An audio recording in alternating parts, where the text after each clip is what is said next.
Welcome back to another Mackem in the Middle podcast. Saturday is the next game for Sunderland, a home game against Burnley, who of course were top of the league prior to this round of fixtures. Now, of course, I am joined by Liam, who is a Burnley supporter and YouTuber. How are you getting on, mate? You doing well? Yeah, I'm doing fantastic, lad. How are you? I'm good. Obviously, you were at the Birmingham game last night. Aye, Um, aye.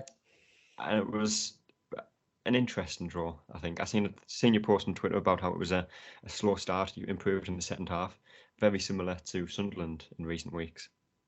It's predictable. Like it's so predictable. I think that we've drawn 7 games, I think now, or 8, 1-1, Yeah, 1-1, all in the exact same way. We got 1-0 up, and then like we just can't seem to. I mean, to be fair, we kind of like just pass the ball around. We don't really make that many chances. So we have kind of one that kind of works, and then after that, we just don't really look like we're really that bothered again to really go yeah, for it. And then we always concede late.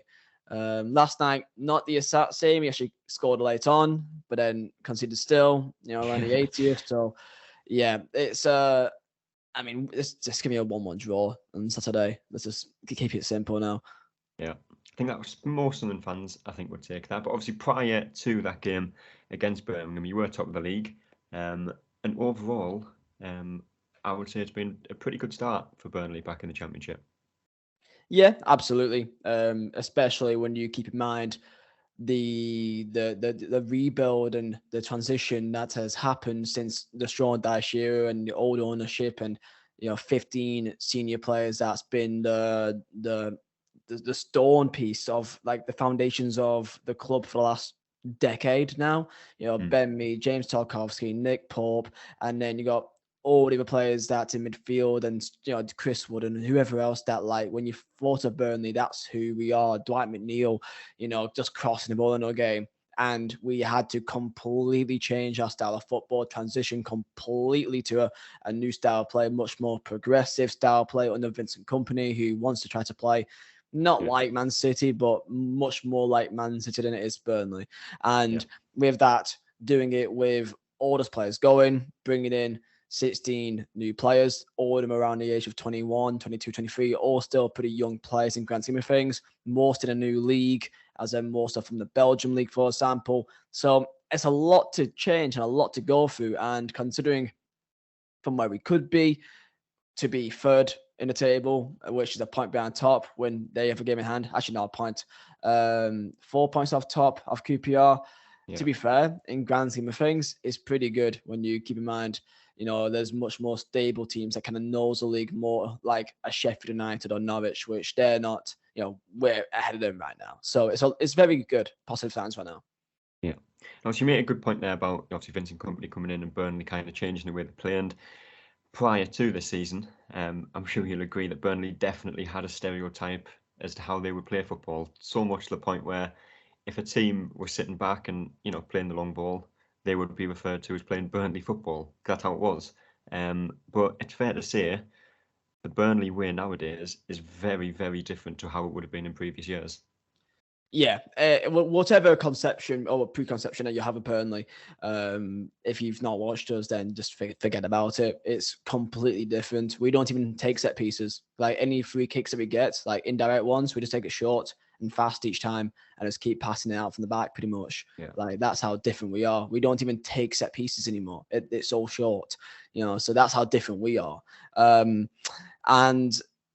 the, that's the thing. Like I would say at times it was a bit unfair in terms of like I thought at times we did play a bit decent under Sean Dyche, that we did have a bit of a pressing game to us, but that was few and far in between. Like most of our goals that we scored were offset pieces. Like we yeah, celebrated a corner like a penalty because that is pretty much the only way we can actually score a goal.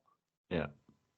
And obviously, we've talked about obviously that game against Birmingham and other games that have been similar. And I think Burnley have the best goal difference in the league, but also the most draws in the league, like you said before, with 8. I think drawn with West Brom, I think, who also have 8. And obviously they're towards the bottom of the table. And like I say, you say about Burnley not going to find that second goal, but it also appears to be that just finding that kind of final touch in the build-up that isn't quite there for Burnley at the moment.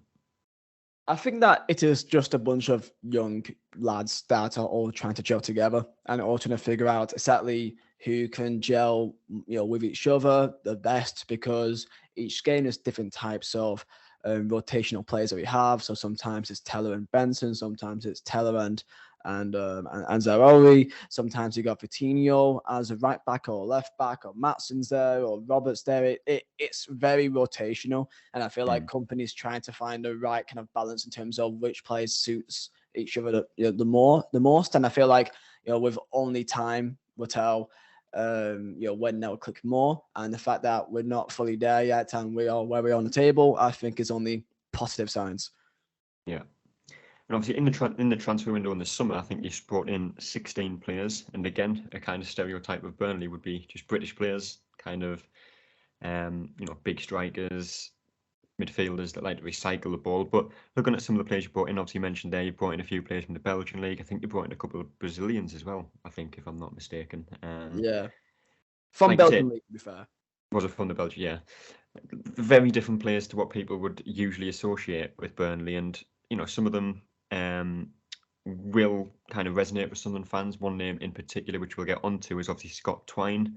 Obviously playing against him in League One last season when he was at MK Dons. He was somewhat linked with Sunderland, not particularly heavily. Obviously made the switch to Burnley, and I think a lot of Burnley supporters probably have forgotten he's existed so far. Yeah, not a single Burnley fan understands what on earth is going on. I can't explain to you what's going on with him. It's I mean, at first it was after the first game of the year, Huddersfield got subbed on, played about 15 minutes, and then afterwards it's like, a bit of a kind of a muscle sprain, something like a muscle something, and then it's like, okay, maybe just give him some time, give him 2-3 weeks. Well, it's been 2-3 months, and nothing has really. There's been no additional information in terms of what else has happened since then. It's just like he just isn't there yet. So it's like, I do not understand what's happened. I don't know. People are making their own conspiracy theories, thinking that like he's homesick or he just isn't that good. I don't know. I doubt it, because from what I saw, he seemed like a pretty exciting, young player. So I think he will probably show up, but I'm just going to not get my hopes up until probably after the World Cup break. Yeah. I was like to say, he was in League One last season. He was arguably the best player in that league. He went to Burnley, and I think I've seen something that he's appeared in more kit photo shoots for Burnley than he has in matchday squads. Absolutely. Is there a chance that he could go out on loan in January, do you think?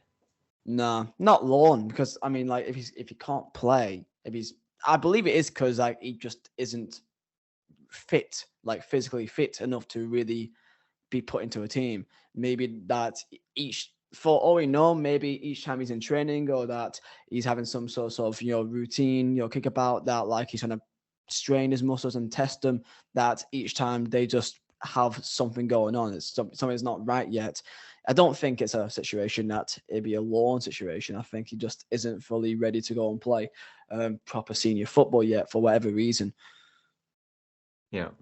And obviously, we've talked about the amount of players that they brought in. I think 16 they've been relegated from the Premier League, change of manager, complete change of philosophy in the way they play football. Compared to when teams usually get relegated or promoted, they kind of stick with the same kind of routine as it is. Burnley have done the complete opposite. So with all of that considered, what would be considered a good season for Burnley this year? Would it have to be top two?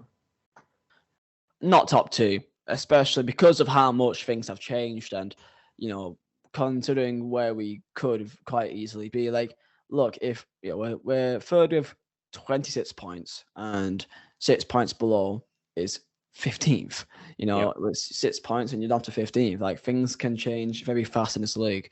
So I'd be happy with top 6, I say, because I think that when I look at the league, I do feel like there isn't that much in terms of quality. I'll be honest, at the top. I think I've said this to a few people so far this year, that usually in the Championship, when you've got the Fulhams, your Watfords, your Norwiches, there's always one standout winner who will go on, walk the league. They'll have a striker that will score 40 goals, and that'll be it.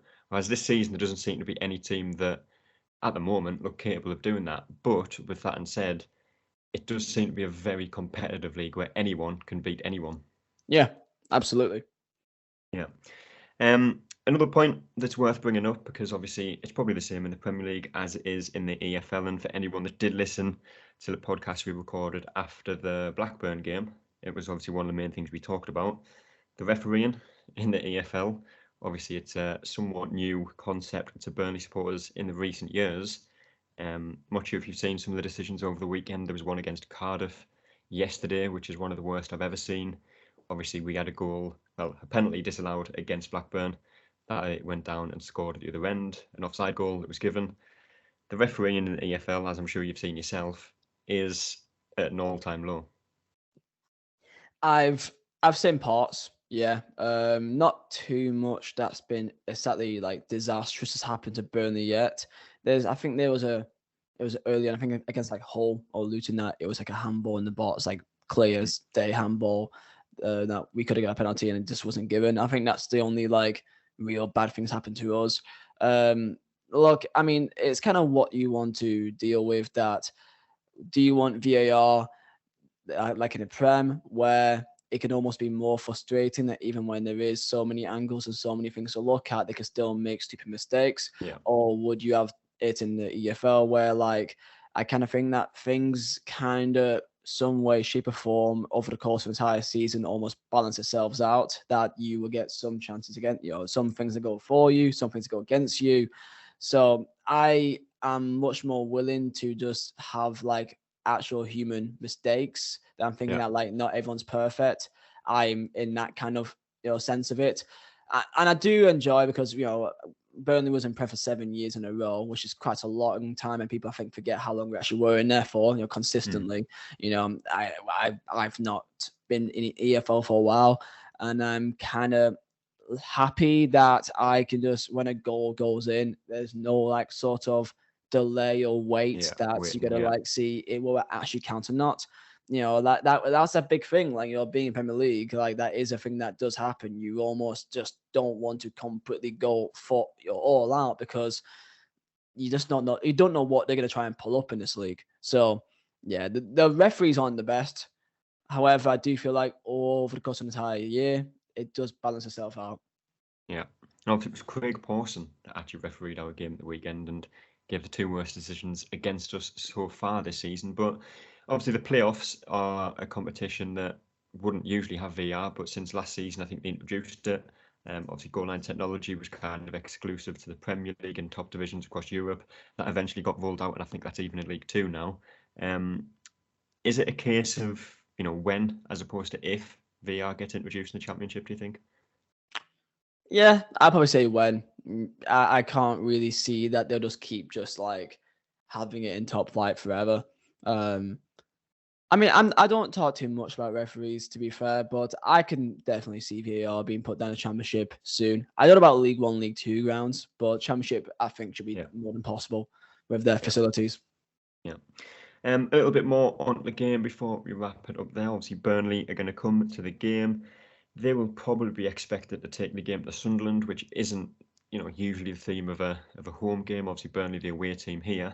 The president would kind of be on Sunderland to take the game to Burnley, but I think that could be slightly different this weekend. But in terms of how Burnley will line up, if you had to go with a prediction for the starting 11, what would it look like from a Burnley point of view? It will be more of a 4-2-3-1 or like a 4-3-3 type of formation. Maatsen, I don't believe, will be fully back. Apparently, he had a bit of a knock midweek, which I actually really like Maatsen. So I think it would be a shame if he's missing. So if he is still out, then it would be Muric in goal with Roberts, Bellis, Taylor, Coutinho as left back. Then midfield will always be Cullen, Cork, and Brown, which I think personally is the strongest kind of midfield three, almost balance you can get in the league. Personally, I think they offer a bit of everything perfectly all around.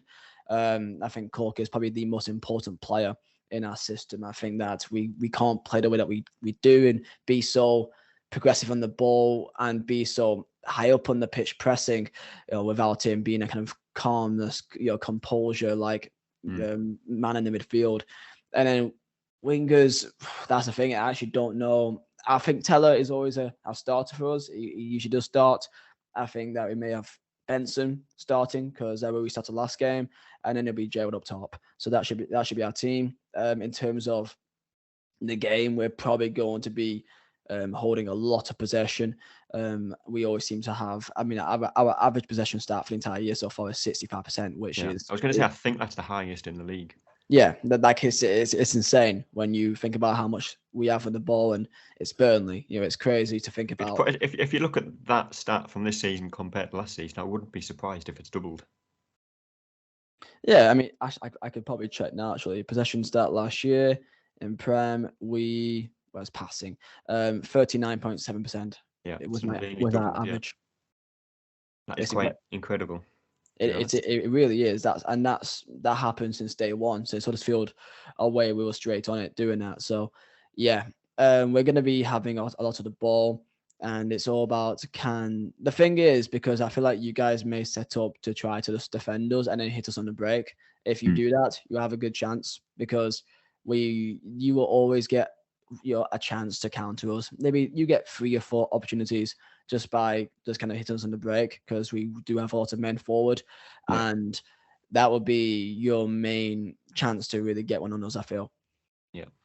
And obviously for Sunderland, Lyndon Gooch is still probably going to be injured for that game. Elise went off with an injury against Blackburn. Don't think he's going to play at all. Obviously Ross Stewart, Ellis Sims and Dan Ballard are all going to be missing until probably after the World Cup. So in terms of how Sunderland line up, it could be a completely different team to what started against Blackburn. Obviously, the likes of Pritchard, Daniel, Embleton all went off fairly early in the second half with, Juice Bennett, Ahmad Diallo, quite a few players coming in, and wouldn't be surprised to see some of them get a chance. But last but not least, Liam, got the goal to score prediction for this game. What would it be? I mean, before we recorded, you were going through all of your kind of injury issues right now, and that does give me some sort of hope that I feel like, because we got our usual 1-1 draw against Birmingham, let's hope that that's just that kind of done, and that we can't do it back to back. So I still think we're in good form. We've lost 1 game all year. We didn't play bad last night. We literally just give away that 1 counter and then just kind of lets ourselves down, sadly. So I'm going to have some good hope here, and I'm going to probably say a 2-1 Burnley. I think you guys will definitely score. We usually always concede, but not 1 game have we not scored a goal all season. We've scored a goal in every single game this year, and I think we've gone ahead 1-0 in our last 12 games. Yeah, it could be an interesting one, and probably a frustrating kind of spectacle for Sunderland supporters on Saturday. And if I had to go with a prediction, I think it's going to be a boring 1-1 again. I have to be honest with that one. That's accurate. That is accurate. I mean, I'm looking forward to it, because I've got a couple of lads up there, that 2 are Geordies and 2 are Mackem. So I've got my Geordie lads 2 tickets in your way, and so that'd be interesting. And maybe meeting them all before the game. And I mean, I've got a soft spot for, this may sound weird to say, but I guess I got a soft spot for both Newcastle and Sunderland, which I don't know if that's even possible, but I'll see if I can get away with it. So I'm looking forward to it, but just my kind of past experience with Sunderland, I've been there twice in the span of like 2 months, back in 16-17. That we played you, and they were both 0-0 draws, because you played in the FA Cup and then played in the league. So my past history has not been the best for spectacles, I must say. So let's hope that not. If it's another 0-0, then I'm never going to Sunderland ever again. Okay. It wouldn't surprise me. I think 2 of the last 3 home games have finished 0-0. So that is also a possibility, and that's just reminded me that the last time we actually played Burnley was in the Cup, wasn't it? A 3-1 win for Sunderland, which I'm not sure if you were at that game, but that was an enjoyable day for Sunderland supporters, to say the least. But as usual, we will be back on Sunday to talk about everything that happened during the game, after the game, team news, any injuries, and then a brief look ahead to the next game after that, which off the top of my head, I can't remember who that is. But we'll wrap it up there, and I appreciate you coming on, Liam, and taking the time to talk with us. Absolute pleasure, my friend. I've enjoyed it. Perfect. Like we say, we'll be back on Sunday to talk about that game. But until next time, we will see you later. That's all, folks.